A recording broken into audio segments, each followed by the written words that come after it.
Jean-Marc Béraud nous présente la rencontre xylophile, la gravure sur bois. Le thème de cette année est la littérature du cordel. L'artiste est Emmanuel Chamaloute. Il était venu en 2013 comme invité, c'est un ami personnel de Jean-Marc. Il a relevé le défi créatif de la gravure avec la production de livres d'artistes en portrait et en paysage pour cette édition 2014, et il travaille pendant les ateliers sur un ouvrage personnel.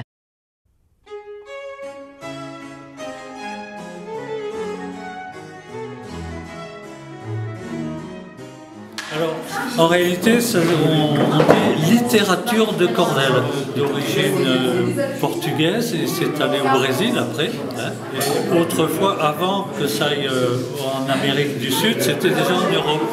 Il y avait la tradition de petits livres qui étaient faits pour être lus sur les marchés et même parfois chantés. C'était des poèmes qui étaient chantés dehors par les poètes qui faisaient eux-mêmes leurs petits livres. Donc c'est allé au Brésil, dans le nord-est du Brésil, qui est une région très pauvre. Et là, donc, les gens ont commencé à les chanter. Et quand l'imprimerie est apparue dans ces régions, ils se sont mis à imprimer les textes qui étaient chantés. Et donc ça continue, on en fait encore beaucoup. C'est souvent des récits soit traditionnels, des légendes, soit des récits de faits divers, des crimes, des vols, des parts spectaculaires. Il y a aussi des personnages qui reviennent souvent, comme un brigand qui s'appelle Lampaio, qui est célèbre. Alors on continue à lui faire des aventures alors qu'il est mort depuis longtemps. Une des aventures, c'était par exemple Lampaio contre Bush à l'époque de la guerre du Golfe.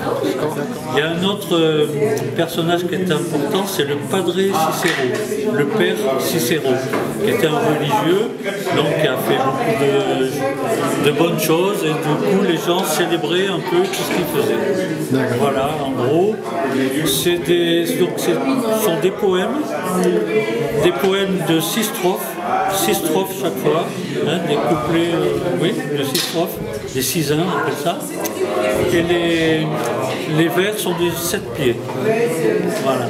Et donc, il y a encore actuellement souvent des sortes de festivals où les créateurs de cordel se retrouvent et chantent. Et il y a aussi ce qui existe un peu dans le sud-ouest, des gens qui se répondent. Il y a par exemple un chanteur qui prend un thème et l'autre doit répondre jusqu'à ce qu'il y en ait un qui gagne et que l'autre ne sache plus quoi dire. C'est une poésie à la fois populaire et très vivante. C'est souvent des thèmes un peu... C'est traité de manière un peu humoristique, un peu critique. Alors ils critiquent aussi bien les gouvernants que les riches, etc. Enfin, bref, c'est un côté très, très sympathique comme poésie.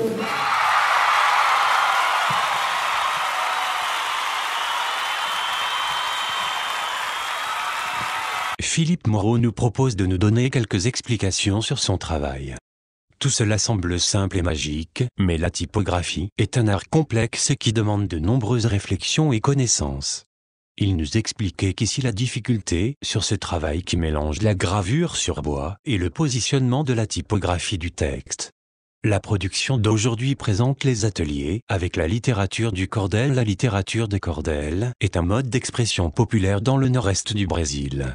Il s'agit de poèmes ou de récits illustrés en gravure et publiés sous forme de folheto, petits fascicules auto-édités aux couvertures colorées et vendus sur les étals des marchés. La dénomination « cordel » viendrait des ficelles sur lesquelles on accrochait les folhetos dans les foires. Cette littérature populaire écrite en vers est proche de la vie quotidienne. Philippe nous explique que la préparation reste délicate. Il faut trouver le bon calage pour que le pressage soit parfait avec la hauteur identique. Pour le lettrage et les gravures, le rouleau est lui fixe. Pour une bonne impression, il faut que l'appui du rouleau soit identique. Les caractères typographiques ont une hauteur standard. Ce que l'on appelle la hauteur au papier, c'est la hauteur du caractère typographique.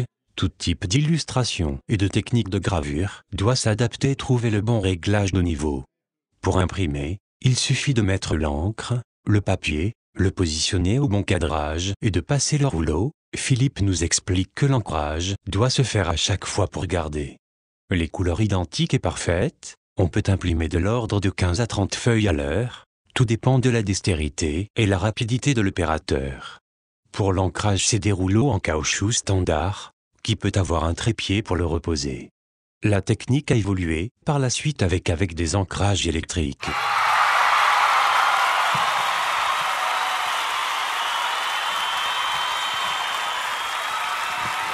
Je m'appelle Emmanuel Chamelou, j'habite en région parisienne et donc je suis venu ici l'année dernière pour les rencontres de xénographie. Emmanuel nous a expliqué qu'il était ami de la famille du président de l'association. Il était venu l'année dernière comme invité. Au fil des discussions, l'idée de la création du livre a pu être évoquée et s'est imposée comme une sorte d'évidence. Emmanuel a donc travaillé sur la composition des ouvrages pour être en concordance avec la littérature de Cordel, qui était le thème proposé en 2014. Quelques mots pour expliquer cette forme populaire de la poésie orale. La littérature de Cordel peut jouer un rôle dans la lutte contre l'analphabétisme par la diffusion de la lecture qu'elle encourage. Elle contribue à la formation d'identités culturelles régionales et à la diffusion d'un art graphique populaire tout en assumant une fonction didactique et de critique sociale. Il n'a pas vraiment voulu faire d'un choix sur le format, portrait ou paysage, c'est pourquoi il propose des versions différentes. Emmanuel a créé 12 histoires en associant texte et images. Ce sont des histoires saugrenues et loufoques. Et puis là, dans le petit patio, là, enfin disons dans l'enfoncement, il y a un autre bouquin. C'est un traité d'ornithologie, mais un peu farfelu aussi. Voilà, quoi. Puis pendant que je suis là, j'essaie de faire un livre. Un autre livre Philippe Moreau. Comme c'est un spécialiste de la typographie, ça aide beaucoup, quoi, parce que c'est assez difficile en fait. Donc comme il a amené sa machine, là, il y a tous les éléments pour faire le livre. Il faut en profiter, quoi. Et en plus, il apprend bien à le faire, quoi. Parce que moi, si vous voulez, je ne sais pas vraiment faire ça. D'accord, oui. Donc je veux dire, c'est génial parce que c'est des rencontres hyper intéressantes. Oui, où il y a un partage de connaissances. Voilà, il y a un confluent de plusieurs connaissances. Ah. Et vous, normalement, vous faites peut-être quoi aussi? D'autres corps de métier ou... En général, moi, à l'origine, je suis plutôt peintre, en fait. Ah d'accord, vous faites de la peinture. Quand j'étais aux Beaux-Arts, j'ai fait de la gravure aussi. Récemment aussi, je fais pas mal de céramique. D'accord. J'étais content en même temps parce que ça m'a remis, ça faisait assez longtemps que je n'avais pas fait de céramique. Ça m'a remis de gravure, pardon. Oui. Ça m'a remis à la gravure. C'est intéressant parce que la gravure, c'est fait assez rapidement. C'est une manière de procéder un peu différente de la peinture. Enfin, disons c'est différent parce que c'est par étapes. Si vous voulez, on fait un truc, par exemple, là je suis en train de faire un truc, là. Je vais faire un tirage, et je corrige, j'en fais un autre. Quoi. On peut rectifier quoi. On peut rectifier. La peinture, ça doit être... Ouais, c'est pas... Non. On peut rectifier, mais bon, c'est... Parce que ça se rectifie directement, tout de suite. Donc on est emporté complètement dans le truc. C'est sympa ici. Ah oui, c'est très cordial, hein, oui, et puis les gens sont relativement sympathiques. Il y a plein de gens qui viennent. Oui. Et puis bon, tout le monde peut y travailler dessus, quoi. Je veux dire, c'est relativement... C'est ça qui est bien, c'est une pratique... On peut faire du très sophistiqué. C'est très aisé, c'est vachement bien. Du très sophistiqué comme du très simple, quoi. Il n'y a pas de limite, quoi. Ouais, c'est très simple à faire. Il y a la limite que de l'imagination de chacun, quoi. Voilà, c'est très direct. En fait. Voilà. Et puis ça donne des résultats, quoi. Même un mec qui n'en a jamais fait, ou les enfants, tout ça, je trouve ça génial. Et puis bon, ça fait un peu magique, quoi, quand on voit le résultat. Il y a un côté un peu magique du truc. La préparation, de suite, on voit ce qui va se passer, quoi. C'est rigolo. Voilà.